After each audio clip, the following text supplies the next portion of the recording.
5 दोस्त राकेश, नील, मदन, प्रणव और स्वाति जब मसूरी स्टेशन पर उतरे तब तक रात के 10:30 बज चुके थे। पेपर के बाद हुई 2-4 दिन की छुट्टियों का मज़ा पांचों दोस्त ऐसे ही किसी जगह घूमने का प्लान बना कर लिया करते थे। राकेश और नील तो हमेशा ज़िंदगी में कुछ रोमांचक करने की खोज में लगे रहते थे। ऐसे ही उन दोनों ने इस बार भी अपने बाकी दोस्तों मदन, प्रणव और स्वाति से मसूरी चलने के लिए कहा था। मसूरी का नाम सुनते ही वो तीनों भी मसूरी चलने के लिए झट से तैयार हो गए। वैसे भी पेपर के बाद 7 दिन की छुट्टियां एक साथ आ रही थी। ऐसे में घूमने के लिए मसूरी से अच्छी जगह और कौन सी हो सकती थी। और देखते ही देखते अगले दिन शाम तक सारी तैयारी भी हो गई और वो पांचों दोस्त निकल पड़े मसूरी घूमने के लिए। वो लोग कम से कम 1 हफ्ता मसूरी घूमने का प्लान बनाकर आए थे, इसलिए होटल में रुकना मुनासिब नहीं था। उन्हें एक ऐसा घर चाहिए था जो 1 हफ्ते के लिए किराए पर भी मिल जाए और जो होटल से सस्ता भी हो। इसलिए मसूरी आने से पहले उन तीनों ने इंटरनेट पर सर्च करा तो उन्हें ये घर काफ़ी सस्ते में मिल गया। इसलिए उन्होंने इस घर को पहले ही बुक करा दिया था और उसका किराया भी एडवांस में दे दिया था। जब वो लोग मसूरी पहुंचे तब तक रात के 10:30 बज चुके थे। ठंड भी काफ़ी हो चुकी थी। शीतलहर तो ऐसी चल रही थी मानो जान ही ले ले। इसलिए वो पांचों जल्दी से टैक्सी पकड़कर उस मकान पर पहुंच गए जो उन्होंने किराए पर लिया था। वहां पहुंचकर उन्होंने देखा कि वो घर तो बहुत पुराना था और उसके आसपास जो भी घर थे सब के सब खाली पड़े थे। उस पूरी गली में अंधेरा छाया हुआ था। जब नील ने आसपास के सब मकान खाली देखे तो वो बोला, यार ये सारे मकान सोने क्यों पड़े हैं?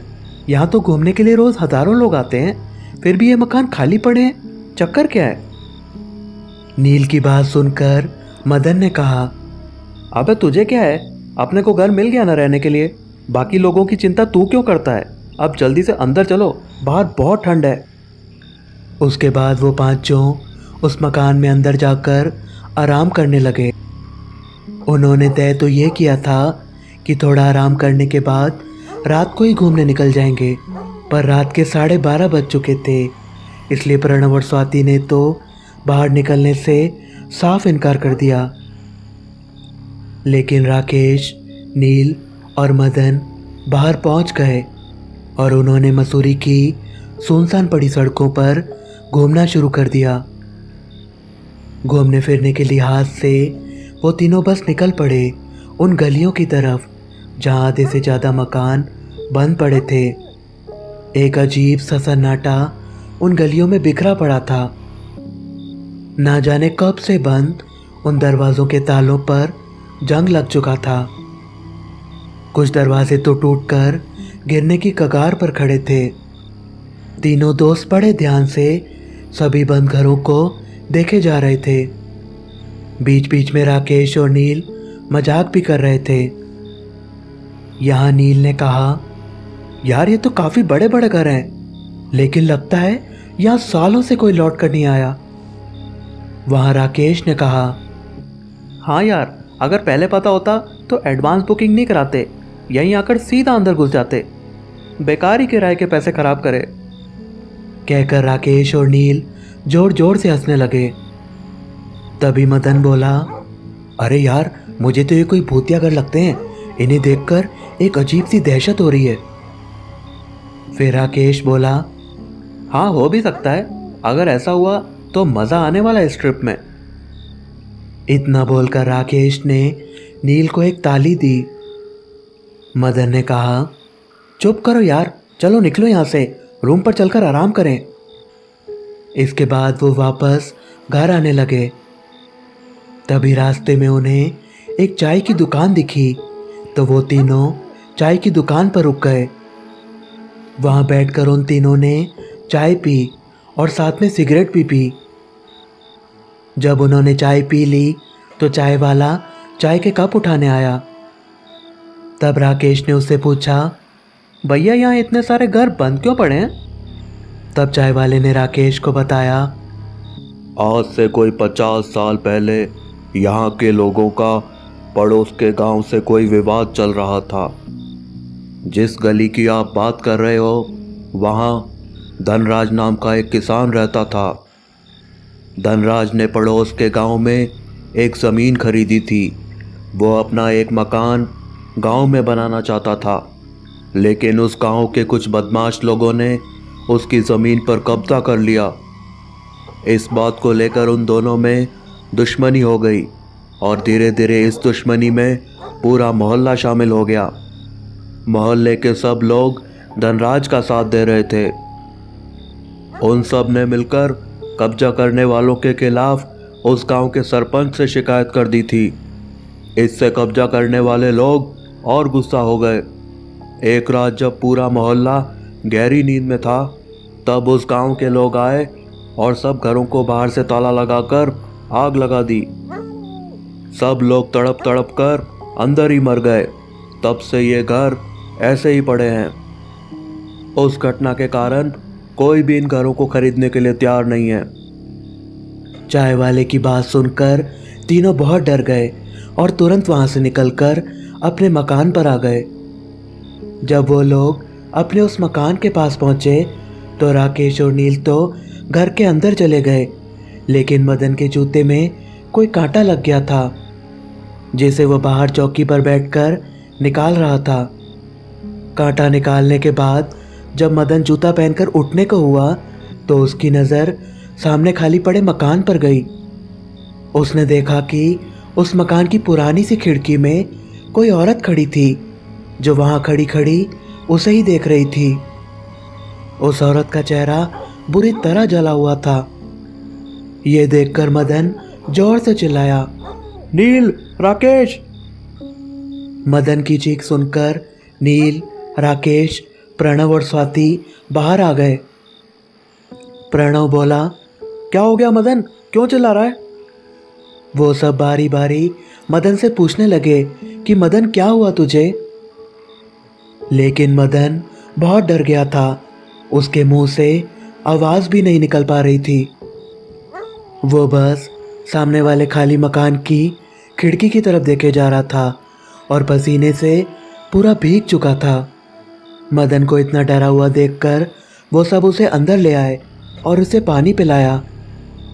फिर राकेश ने मदन से कहा, देख भाई, मैं समझ सकता हूँ कि उस चाय वाले की बात सुनकर तेरे दिमाग में क्या चल रहा होगा, लेकिन अभी हम सब बहुत थके हुए हैं। तू भी दिन भर का थका हुआ है, इसलिए अभी तू आराम से सो जा। इस बारे में हम कल सुबह बात करते हैं। इतना बोलकर सब अपने अपने बिस्तर की तरफ सोने चले गए। पर मदन बेचैनी से खिड़की के बाहर देख रहा था। उसकी आंखों में नींद नहीं थी।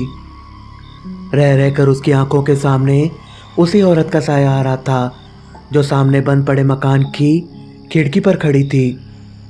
आखिर इतनी भयानक शक्ल वाली वो औरत कौन थी? क्या ये उसका कोई वहम था? लेकिन थकावट इतनी ज़्यादा थी कि वो ज़्यादा देर तक जागने का संघर्ष नहीं कर सका और सो गया। सुबह के 8 बजे जब वो सब सोकर उठे तो मसूरी की एक खूबसूरत सी सुबह उनका इंतज़ार कर रही थी। वहाँ फैली कुदरत की खूबसूरती को देखकर सब रात की बात को भूल गए और नहा धोकर फ्रेश हो गए और सुबह के 10 बजे पांचों मसूरी घूमने के लिए होटल से रवाना हुए। रास्ते में सब हंसी मजाक करते जा रहे थे, लेकिन मदन का ध्यान तो उस चाय की दुकान पर ही था जहाँ कल उन्होंने चाय पी थी। लेकिन उस वक्त वो दुकान बंद पड़ी थी। जब मदन ने उसके पास की एक दुकान वाले से पूछा तो उसने बताया कि ये दुकान तो बरसों से बंद है। ये सुनकर वो सब एकदम से चौंक गए। मदन ने उसे बताया कि भैया, कल रात को हमने यहाँ चाय पी थी। मदन की बात सुनकर वो दुकान वाला कहने लगा, क्या भैया, सुबह सुबह हम ही मिले हैं क्या मजाक करने के लिए? ये दुकान सालों से खाली पड़ी है। ये सुनकर तो सब एक दूसरे का मुंह देखने लगे। फिर स्वाति बोली, अरे छोड़ो ना यार, हमें क्या करना है, हम यहाँ घूमने और एंजॉय करने आए हैं। स्वाति की बात सबको ठीक लगी और सब वहाँ से आगे बढ़ गए। इसके बाद सब मसूरी लेक घूमने पहुँचे। वहाँ पहुँचकर उन्होंने खूब एंजॉय किया। जहाँ प्रणव और स्वाति सेल्फी खींचने में लगे थे, वहीं राकेश, नील और मदन झील में बोटिंग कर रहे थे। इसके बाद सब वहाँ से निकल गए। स्वाति ने सारा दिन शॉपिंग की। शाम होते होते सारे दोस्त दलाई हिल्स पहुँचे। घूमते फिरते पता ही नहीं चला कि वक्त कब गुजर गया और रात के 12 बज गए। जब वो सब घूम फिर कर अपने घर पहुँचे तो उन्होंने देखा कि उस मकान की छत गिर गई थी। ये देखकर राकेश ने मकान मालिक को फ़ोन लगाया, लेकिन उसका फ़ोन स्विच ऑफ आ रहा था। तब स्वाति परेशान होते हुए बोली, यार अब हम इतनी रात को कहाँ जाएंगे? प्रणव ने स्वाति से कहा, यार जाना कहाँ है, मिल जाएगा कुछ ना कुछ, तुम परेशान मत हो, पहले यहाँ से तो निकले। स्वाति फिर से बोली, यार रात के 12 बज रहे हैं, कहाँ जाएंगे इतनी रात को?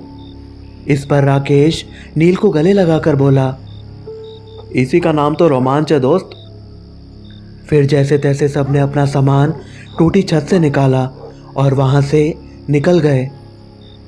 तभी उन सबको वही चाय की दुकान नजर आई। ये देखकर राकेश बोला, अरे वो चाय की दुकान तो खुली है, लगता है वो दुकान वाला कोई चरसी था जिससे हमने सुबह पूछा था। चलो उस दुकान पर चलते हैं और चाय पीते पीते सोचते हैं कि कहाँ जाना है। वहाँ पहुँचकर राकेश बोला, भैया 5 कप कड़क चाय पिलाओ। इसके बाद मसूरी की उस सर्द रात में सब चाय का आनंद लेने लगे। लेकिन मदन को आज वो चाय वाला कुछ ठीक नहीं लग रहा था। उसे चाय वाले की आंखों की पुतलियां घूमती हुई नजर आ रही थी और वो बार बार मदन की तरफ देखकर एक गंदी सी हंसी हंस रहा था। मदन ने अपना ध्यान वहां से हटा लिया और चुपचाप चाय पीने लगा। चाय पीते पीते राकेश ने चाय वाले से पूछा, भैया यहाँ कोई अच्छा होटल मिल जाएगा क्या? हम जिस घर में रुके थे अचानक उसकी छत गिर गई, इसलिए हमें वो घर छोड़ना पड़ा। फिर चाय वाला बोला, हमारे घर चलो भैया, आज रात वहाँ गुजार के भी देख लो। चाय वाले का ऑफर सुनकर सब मान गए, पर मदन ने जाने से साफ इनकार कर दिया। उसका दिल बिल्कुल नहीं मान रहा था कि वो उस चाय वाले के घर पर रात गुजारे। वो चाय वाला उसे वैसे भी कुछ ठीक नहीं लग रहा था, ऊपर से ना जाने उसका घर कहाँ हो और कैसा हो। लेकिन मदन को सब समझाने लगे, यार मदन एक रात की तो बात है, फिर सुबह कहीं और निकल लेंगे। इस पर मदन गुस्से से बोला, तुम लोगों को जाना है तो जाओ, पर मैं नहीं जा सकता, मुझे पहले से ही कुछ गड़बड़ लग रही है। फिर प्रणव ने बोला, तभी तो भाई, इनके घर जाकर तेरा वहम भी दूर हो जाएगा और हमारी रात भी आसानी से कट जाएगी। इसी बीच स्वाति भी मदन से रिक्वेस्ट करने लगी, हाँ यार मदन, जिद मत करो, मैं पूरा दिन शॉपिंग कर करके बहुत थक गई हूँ। और आखिरकार मदन ना चाहते हुए भी मान गया। फिर सब के सब उस चाय वाले के साथ चल दिए उसके घर की ओर। रास्ते में नील ने चाय वाले से उसके घर के बारे में पूछा तो चाय वाला बोला, बस थोड़ी ही दूर है। लेकिन थोड़ी देर में चाय वाला उन्हें लेकर उसी गली में पहुंच गया जहां उन्होंने वो किराए का घर लिया था। ये देखकर सब थोड़ा घबरा गए। तब नील ने चाय वाले से पूछा, भैया आप यहाँ कहाँ रहते हो? इस गली में तो सब घर खाली हैं। फिर चाय वाले ने उत्तर दिया, नहीं, हमारा घर तो खुला हुआ है, आओ सब। और जब वो उसके घर के पास पहुंचे तो सब और डर गए, क्योंकि चाय वाले का घर उनके किराए वाले घर के पास ही था। वो जैसे जैसे उस गली के अंदर जा रहे थे, वैसे वैसे अंधेरा खौफनाक होता जा रहा था। इसी बीच स्वाति को ऐसा लगा मानो उसके और प्रणव के पीछे कोई और भी चल रहा है, और सभी बंद मकानों के अंदर से उसे कुछ अजीब सी आवाजें आ रही थी। लेकिन जब उसने पीछे घूमकर देखा तो पीछे कोई भी नहीं था। इससे स्वाति थोड़ा और डर गई और उसने प्रणव का हाथ कसकर पकड़ लिया। प्रणव ने पूछा, क्या हुआ स्वाति? स्वाति ने कुछ अनमने ढंग से कहा, कुछ नहीं, शायद थोड़ा थक गई हूँ। स्वाति ने प्रणव को वो नहीं बताया जो उसे लगा था। बस पहुंच गए मैडम, फिर अंदर चलकर आराम कर लेना। ये कहते हुए वो चाय वाला अपने टेढ़े मेढ़े दांत दिखाकर एक डरावनी सी हंसी हंसने लगा। लेकिन उसकी ये हंसी केवल मदन ही देख पा रहा था। फिर वो चाय वाला एक बड़े से 100-200 गज के मकान के आगे आकर रुक गया। यही उसका घर था। फिर उसने अपने मकान का जंग लगा पुराना दरवाज़ा खोला।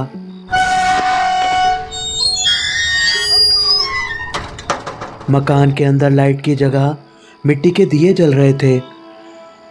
नील ने पूछा, यहाँ लाइट नहीं है क्या? चाय वाला बोला, नहीं, हम पुराने जमाने के लोग हैं। तभी उस मकान से एक औरत भी बाहर आई। उस औरत के मुंह पर घूंघट था। लाल रंग का घूंघट अंधेरे में और भी खौफनाक लग रहा था। मदन ने जब उस औरत को गौर से देखने की कोशिश की तो उसे उस औरत की गर्दन और हाथ जले हुए लगे। ये देखकर मदन एकदम डर गया।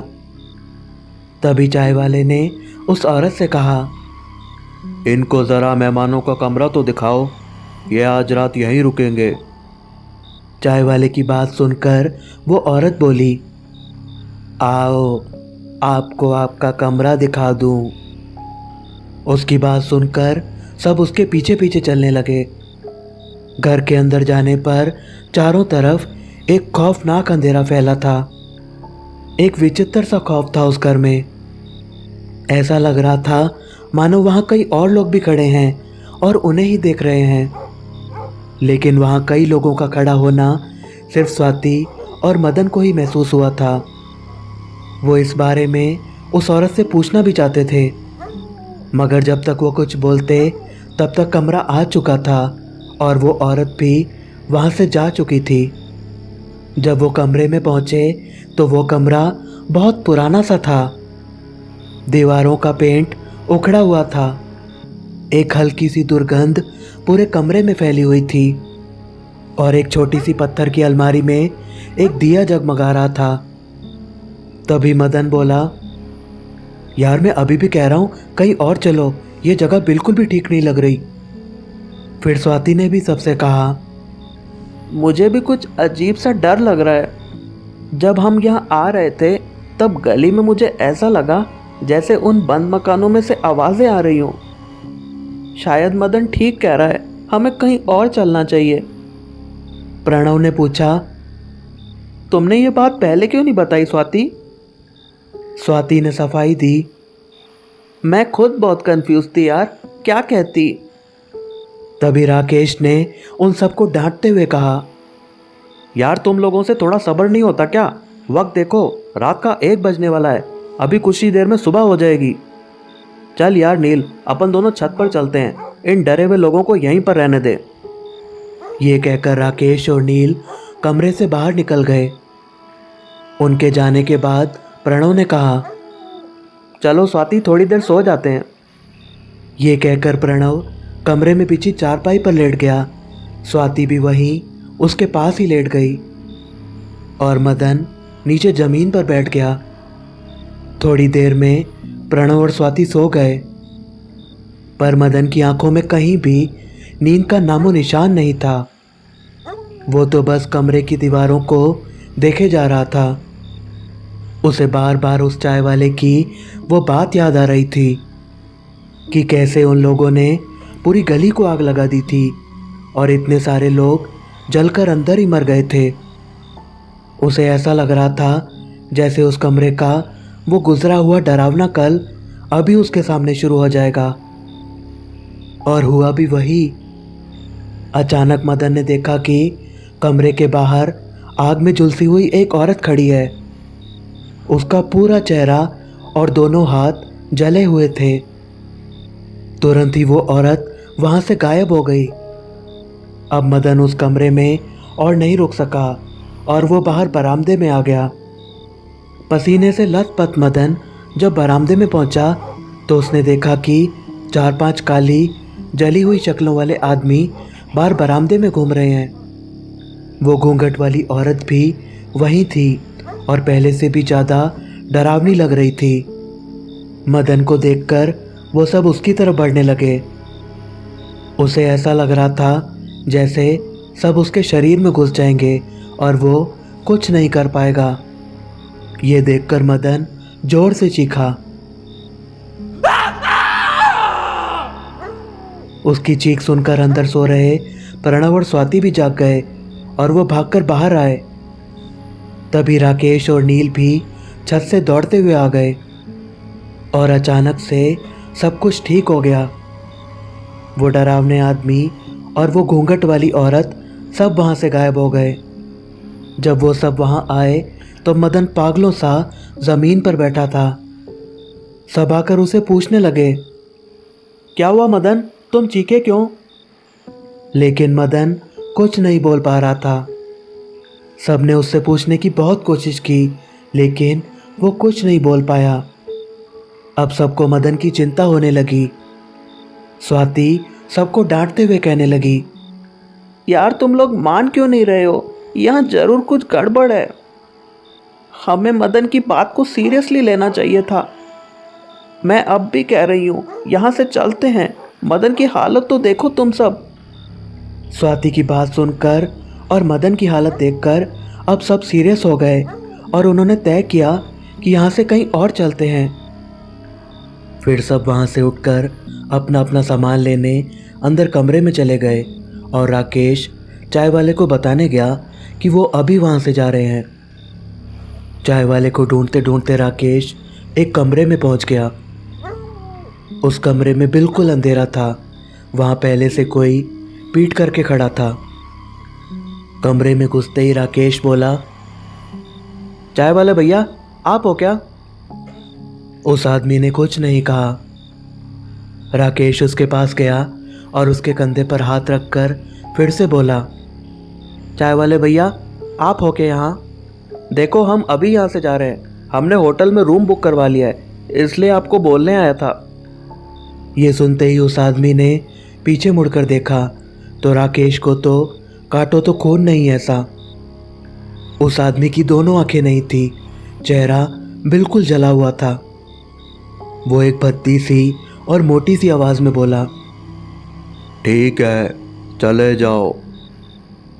इतना कहकर उस आदमी ने राकेश की गर्दन पकड़ ली। उसने राकेश की गर्दन इतनी जोर से पकड़ी कि उसकी आंखें बाहर आ गईं।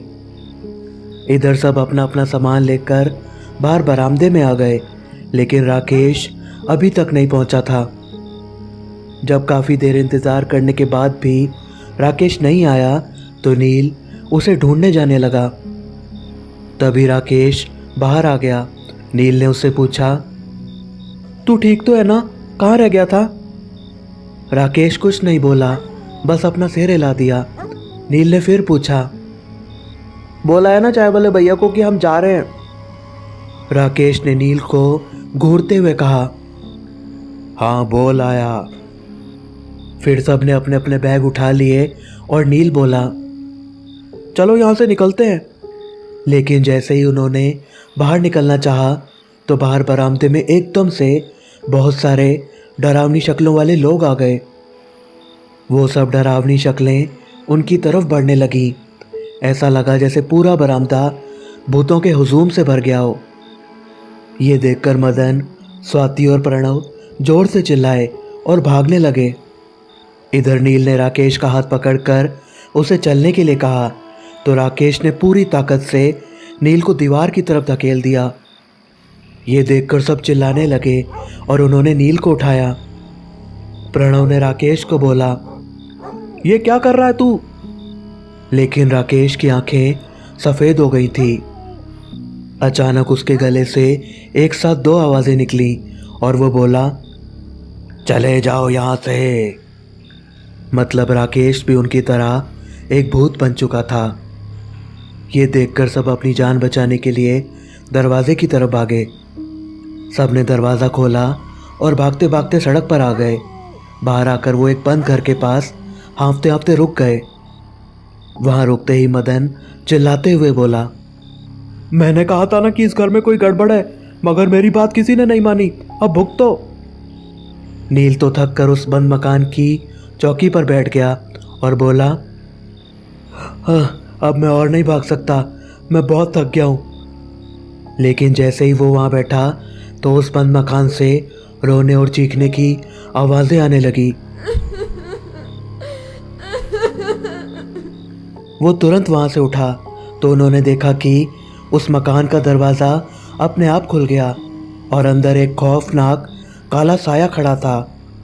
ये देखकर सब के सब बुरी तरह डर गए और वहाँ से भागने लगे। भागते भागते जब उन्होंने पीछे देखा तो उनके पीछे भूत बन चुका राकेश भाग रहा था। वो भागते हुए अपने मुंह से एक डरावनी सीटी जैसी आवाज़ निकाल रहा था।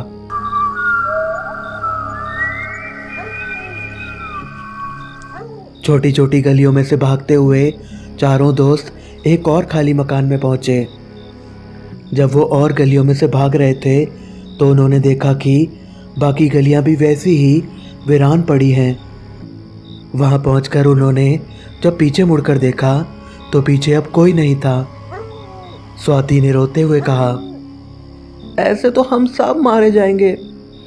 प्रणव ने स्वाति को गले लगाते हुए कहा, कुछ नहीं होगा स्वाति, बस कुछ ही देर में सुबह होने वाली है, फिर हम सब यहाँ से निकल जाएंगे। तभी मदन ने उस घर की तरफ देखा तो वो घर भी किसी खंडर से कम नहीं था। बाहर बरामदे में एक पुरानी सी टेबल पड़ी थी जो धूल से पूरी सनी हुई थी। जब उन्होंने उस पर टॉर्च मारकर देखा तो उसके ड्रॉवर में कुछ पुरानी तस्वीरें पड़ी थी। शायद वो तस्वीरें उसी घर के लोगों की थीं। मदन ने वो तस्वीरें प्रणव और स्वाति को भी दिखाई। जब उन्होंने तस्वीरों के पीछे देखा तो उसके पीछे 1972 लिखा था। इसका मतलब ये उन्हीं लोगों की तस्वीरें थी जो उस रात अपने घरों में जलाकर मार दिए गए थे। ये देखकर स्वाति ने अपना सिर पकड़कर कहा, ओ माय गॉड, अब क्या होगा। प्रणव भी बोलता है, कहीं ये घर भी तो भूतिया नहीं है। तभी नील ने कहा, अरे नहीं यार, ये घर तो दूसरी गली में है, फिर ये घर कैसे भूतिया हो सकता है। फिर प्रणव ने कहा, चलो अंदर चलकर देखते हैं, अगर ये मकान सही है तो सुबह होने तक यहाँ छुप सकते हैं। प्रणव की बात मानकर सभी उस मकान के अंदर जाने लगते हैं। मदन और प्रणव अपने अपने फ़ोन की लाइट जला लेते हैं और सभी उस अनजान बंद मकान के अंधेरे में चलते चलते अंदर जाने लगते हैं। उस मकान में आगे आगे एक कमरा था। कमरे का दरवाज़ा बहुत पुराना सा था जिस पर हरा पेंट किया हुआ था। प्रणव ने हिम्मत करके गेट खोला तो उन्होंने देखा कि कमरे में चारपाई पर एक बूढ़ा आदमी लेटा था।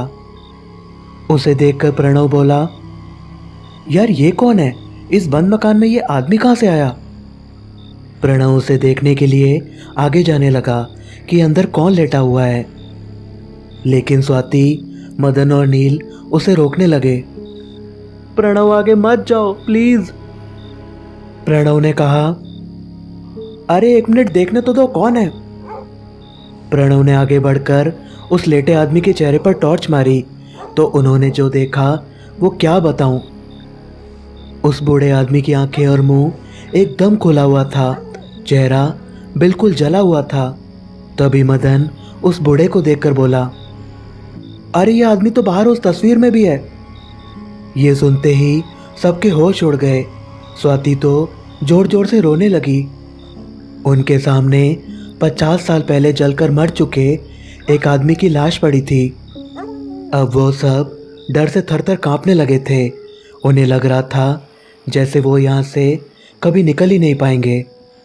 लेकिन प्रणव अभी भी थोड़ी हिम्मत दिखा रहा था उसने सबसे कहा, यार देखो, डरो मत, ये तो एक डेड बॉडी है और सालों से यहाँ कोई नहीं आया, इसलिए अभी तक यहाँ पड़ी है। ये सिर्फ एक इत्तेफाक है। मुझे तो ये जगह सही लग रही है, हम सुबह तक यहाँ रुक सकते हैं। ये एक डेड बॉडी है, ये हमारा क्या बिगाड़ लेगी। प्रणव की बात सुनकर सब में थोड़ी हिम्मत आई और सब वहाँ रुकने के लिए मान गए। फिर प्रणव ने पूरे कमरे में टॉर्च मारकर देखा तो उन्हें खिड़की के पास की जगह रुकने के लिए सही लगी। प्रणव ने सबसे कहा, देखो वो खिड़की के पास की जगह रुकने के लिए एकदम ठीक है, चलो सुबह तक वहाँ बैठते हैं। इसके बाद सब खिड़की के पास जाकर बैठ गए सुबह होने के इंतज़ार में।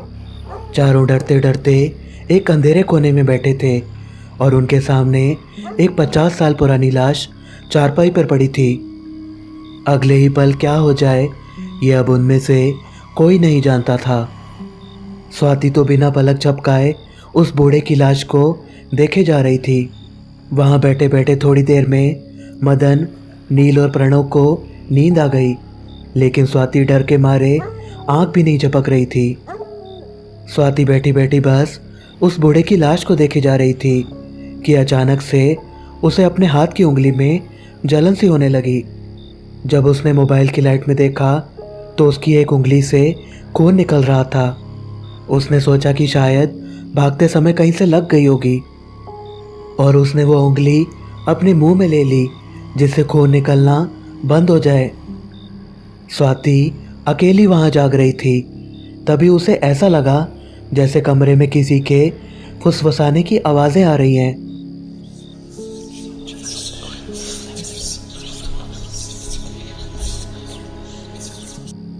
ऐसा लग रहा था जैसे 4-5 लोग हल्की आवाज़ में कुछ बातें कर रहे हों।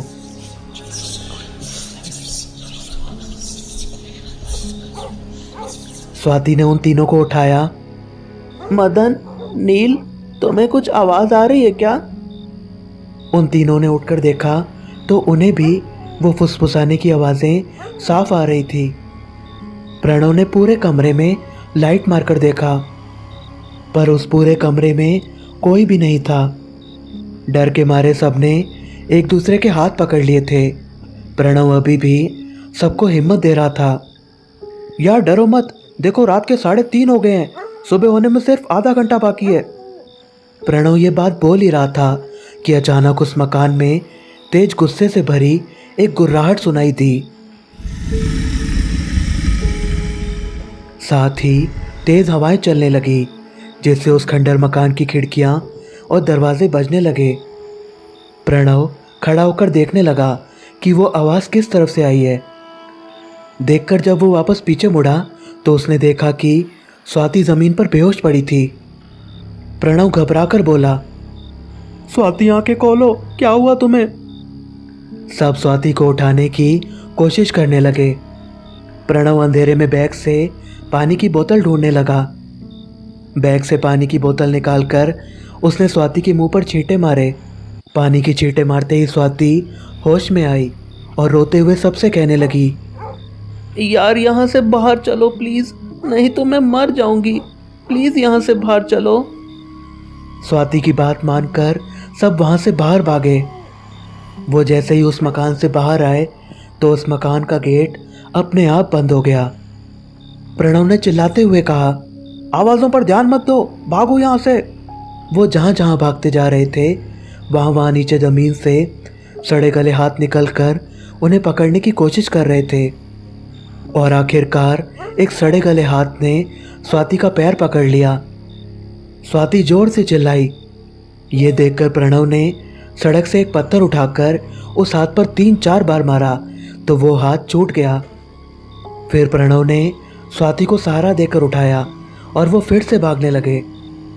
थोड़ी ही दूरी पर वो गली ख़त्म होने वाली थी और वो उस गली से बस निकलने वाले थे। तभी उन्होंने देखा कि सामने से बहुत सारे लोग हाथों में मशाले लिए उनकी तरफ आ रहे हैं। उन सब लोगों ने पुराने ज़माने के गांव के कपड़े पहन रखे थे। ऐसा लग रहा था जैसे वो उन मशालों से पूरे मोहल्ले को आग लगा देंगे। चारों दोस्तों में से किसी को समझ नहीं आ रहा था कि ये क्या हो रहा है। 50 साल पहले का वो भयानक मंजर किसी फिल्म की तरह उनकी आंखों के सामने जिंदा हो गया था। उन लोगों को आता देखकर वो चारों एक बार के लिए वहीं रुक गए। तभी प्रणव ने चिल्लाते हुए सबसे कहा, भागो जल्दी, सुबह होने में सिर्फ 30 सेकंड बचे हैं और हमें कैसे भी करके इस गली को पार करना है। भगवान का नाम लो और भागो। इसके बाद उन सब ने एक दूसरे का हाथ पकड़ा और भगवान का नाम लेकर दौड़ने लगे। वो जैसे जैसे उन लोगों के नज़दीक जा रहे थे वैसे वैसे उन लोगों की शक्लें डरावनी होती जा रही थी। चारों दोस्त गली पार करने ही वाले थे कि उन भयानक लोगों ने उन्हें चारों तरफ से घेर लिया और उनकी तरफ बढ़ने लगे। तभी अचानक से एक चमत्कार हुआ। कहीं से नमाज की आवाज़ आने लगी। नमाज की आवाज़ आते ही वो मशालों वाले लोग अचानक कहीं गायब हो गए। अंत में चारों दोस्त वही रोड पर बैठ गए और एक दूसरे के गले लगकर रोने लगे। वो खुश थे क्योंकि भगवान ने उन्हें बचा लिया था, लेकिन उनका दोस्त राकेश उनसे अलग हो चुका था।